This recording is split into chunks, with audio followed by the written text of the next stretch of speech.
Great. Okay, so first of all, Dr. Andre, thank you very much for having me and all the distinguished guests here today and those who will be listening, no doubt, to the recording. It is an absolute pleasure to be with you. This is a very, very important topic. Obviously, COVID-19 itself and the health impacts have been very much a focus of the entire globe. But as Dr. Andre has said, we now need to turn to what happens after the health impacts have lessened and after the crisis in relation to health has lessened, if not ceased. Because what we're going to find, what people are suggesting that we're going to find, and is my personal view, is that the economic impacts of COVID-19 could potentially outlast, as in be much more prolonged than the health impacts. And it's the economic impacts that we must prepare for. And I see an enormous opportunity for Indonesia to do so. And I'd like to talk with you about that today. So if we look at where Indonesia is now, in early April in the media, it was described as possibly being the worst hit country in the world. So it's not a good picture to be portrayed in the media. But can that be turned around? And the answer absolutely is yes. So what is the way? How does Indonesia do that and turn that around? We don't yet know the full number of cases that have truly been realized in Indonesia, and perhaps the numbers will be very high. That's what the media is suggesting, but there is a way forward nonetheless, and that's the whole point of this presentation. So as Dr. Andre has said, the new way is a new culture. And already Indonesia has been practicing that new culture with hand washing and cough etiquette and things like that, sneezing etiquette. That's all great. It accords with the World Health Organization guidelines, and therefore there has started to be an awareness of the fact that these things are important. So a new culture has begun, and there's more to come, because it's only just the beginning of that. In addition to that, what we need to do is to transform that new culture into something more formal, something more formalized, and that is actually turning it into a safety protocol. And we'll talk a little bit about how to do that in this presentation. So to start with, what actually is a safety protocol? So compared to a new culture where people just start to adopt different behaviors and are starting to increase their awareness of the importance of those behaviors, a safety protocol takes it further. It makes it a norm. In other words, it makes it normal. It's a standard that's applied, a new standard, a standard that's applied widely across the country. And there are official ways to actually make this embedded in the Indonesian society, and we'll talk about that. So how does Indonesia get there? In other words, how does it actually achieve that safety protocol? There are three arms to this, and Dr. Andre touched on these, and they're very, very important. One of them is training. Certification is the second one, and regulation. All three of them play a very, very important part in actually creating a safety protocol that would apply to Indonesia as a whole.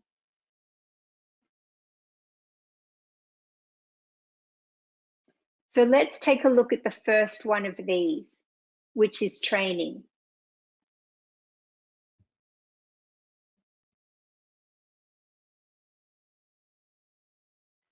Training is absolutely key. It's very, very important part of this. And the aim of the training is to build the Indonesian people. That concept of building the people is something that's not just for now, it's actually for Indonesia's future, which is why this training is important.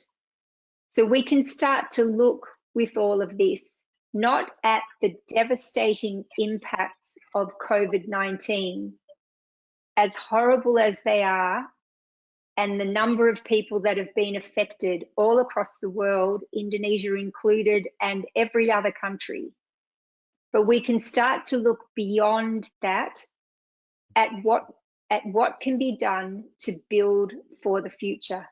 And therefore, the concept of building the Indonesian people is critical. And this is where training comes in. So the people have been through a lot. There's been a lot of panic. There's been a lot of confusion. There's been a lot of misunderstanding, and people are afraid. With training, we can help to give them a fresh start. The knowledge and the skills to deal with the new culture, to deal with the new way that we're all experiencing now, having gone through this pandemic.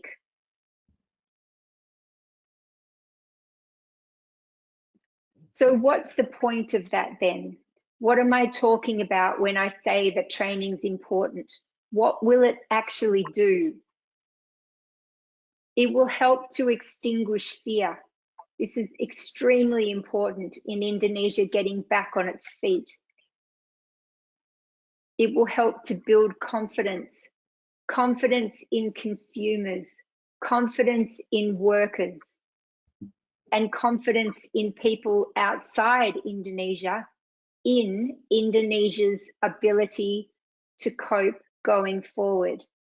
And I say that because there'll be an after effect of COVID-19. Even when the curve has well and truly been flattened and we've reached the end points, which are predicted, then there's still going to be a public perception of danger, or at least potential danger. So things like tourism, travel and tourism could still be impacted for quite some time. But the type of training that we're talking about here in this presentation can assist with that. And we'll say more about that later. But extinguishing fear and building confidence are very important in helping Indonesia to move past the COVID-19 pandemic and its effect health-wise on the people, and start to repair and really re-spark its economy. We want to get people out there again into their workplaces, and we want them to feel safe about doing that. So that's one of the purposes of the training. So continuing with that, what will training do? Training is definitely the vital starting point in helping people to have the knowledge and the awareness of what's needed in this time. Because without understanding and without knowing what is truly going on, they are afraid. A lot of people are actually afraid because they don't have access to the correct information and they don't know what to do, even if they do have the information. So in other words, they don't know how to make it different. Training will empower the people.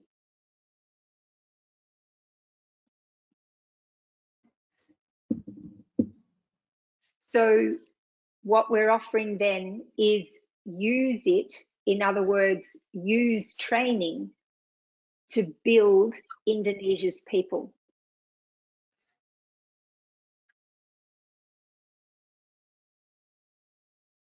Let's look at certification as the next part of the safety protocol.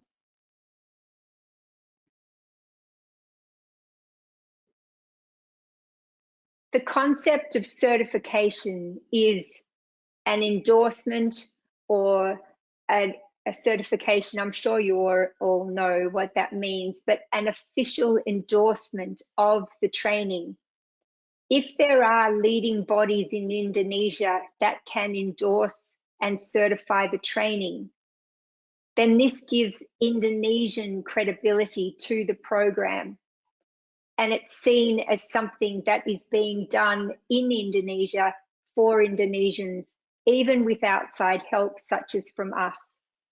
The point is we can come in and help, and we have all of this ready, but we want to work with you for Indonesia, for Indonesia's people. That is of absolute importance and the whole purpose of this. It's a program to build Indonesia.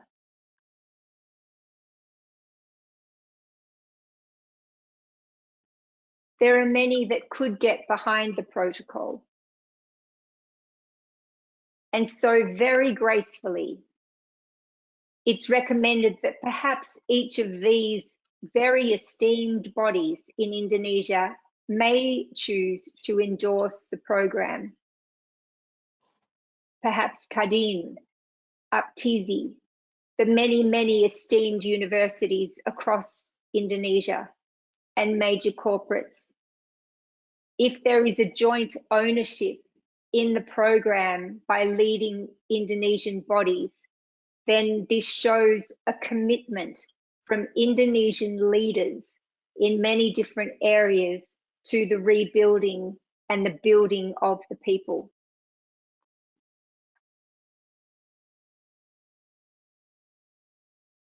Let's have a look at regulation.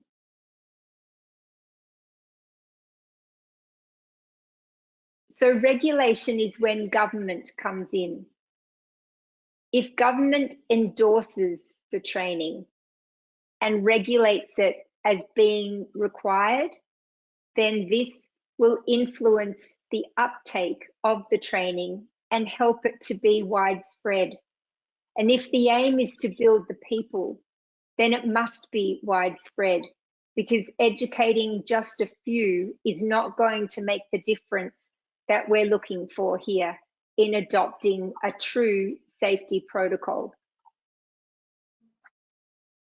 With the steps that I've described so far, with certification by leading bodies, and there could be others in Indonesia that you as the listeners are aware of, and endorsement by the government. And if the government decides regulation as to the training being required, then it will assist the program to be rolled out very widely. For instance, it could be required that all workplaces, all schools, all restaurants and cafes, etc., have their staff undertake the training. You may start to get a picture from this as to what that would actually mean.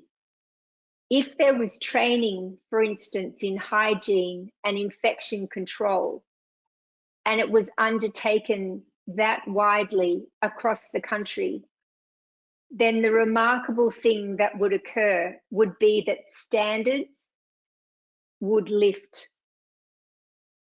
So what has been accepted as the level of hygiene in the past may have been quite low, but through the training that we are proposing, that standard could become very, very good.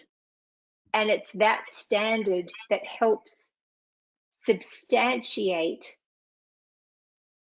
the safety protocol that we're talking about. Because remember, when I was introducing safety protocol earlier, I talked about it being a norm or a new standard. So that's where here we're talking about establishing a much higher standard than has been realized across the board in Indonesia to date. And that's not just impacting on COVID-19. That is taking Indonesia to another level, and potentially a level that its neighboring countries in the region have not actually thought of yet, let alone implemented.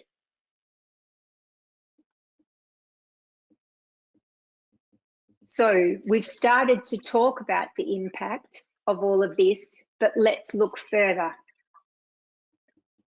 Having training, having certification, and having regulation, and through those three together, having a very widespread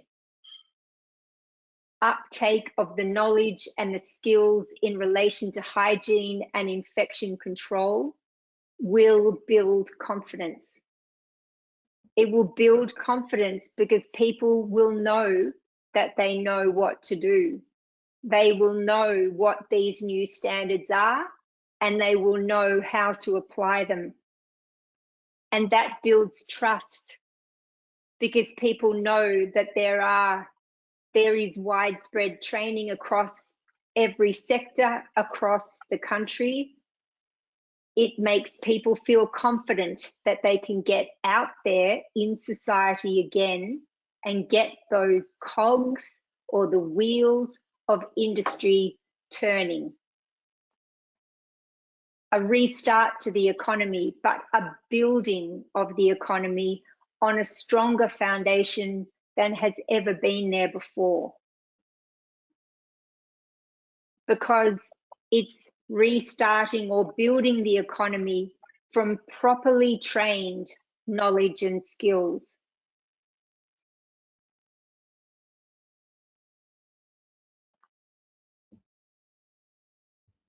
Indonesia deserves this.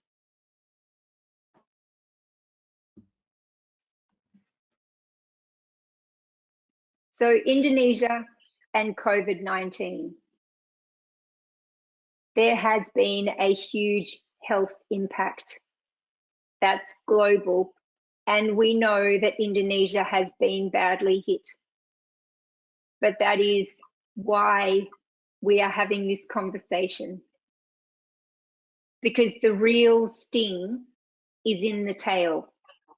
And what that means for people who are not familiar with that saying is that the real harm comes afterwards, like a flick back from a tail of a scorpion or something like that.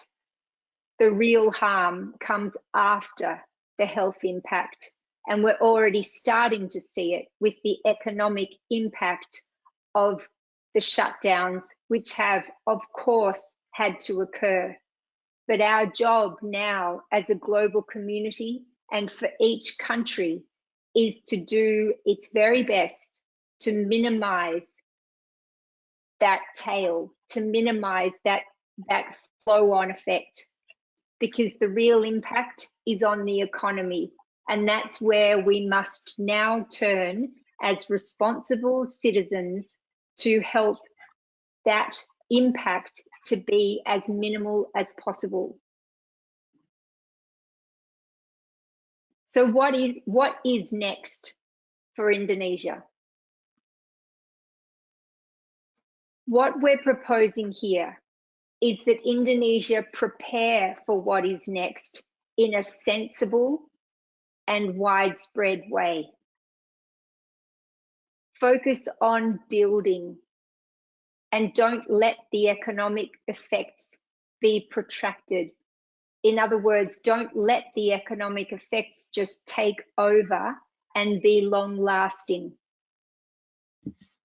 It doesn't have to be that way, but in order to stop that from being the effect requires activation. That means we have to actively get engaged with what is next. And that is the protocol that we have been discussing in this whole webinar today. And that is all about putting your people first.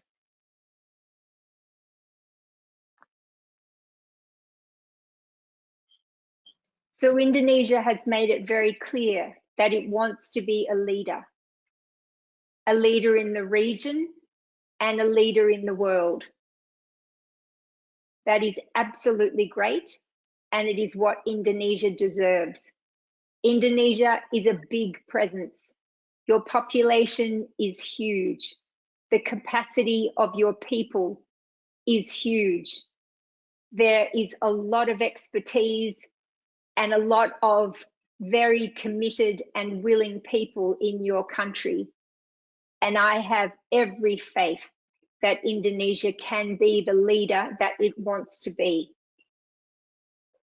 So there's an opportunity. And that opportunity is to demonstrate that leadership now. And this program will actually help Indonesia to achieve that. So how do you do that? How do you demonstrate that leadership now? In other words, how do you make the safety protocol real? It comes down to Indonesia demonstrating that it is mature and responsible. Mature and responsible in deciding what steps are next for the country, and focusing on the people of Indonesia to take those steps. That is leadership.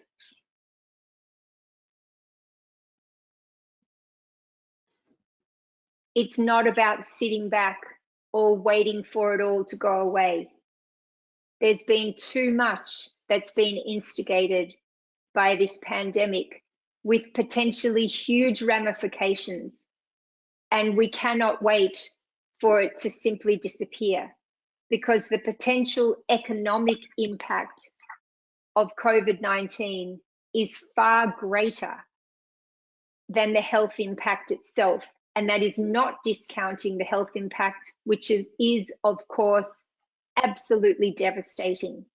But we must make sure, having gone through, at least we're heading down the curve now, which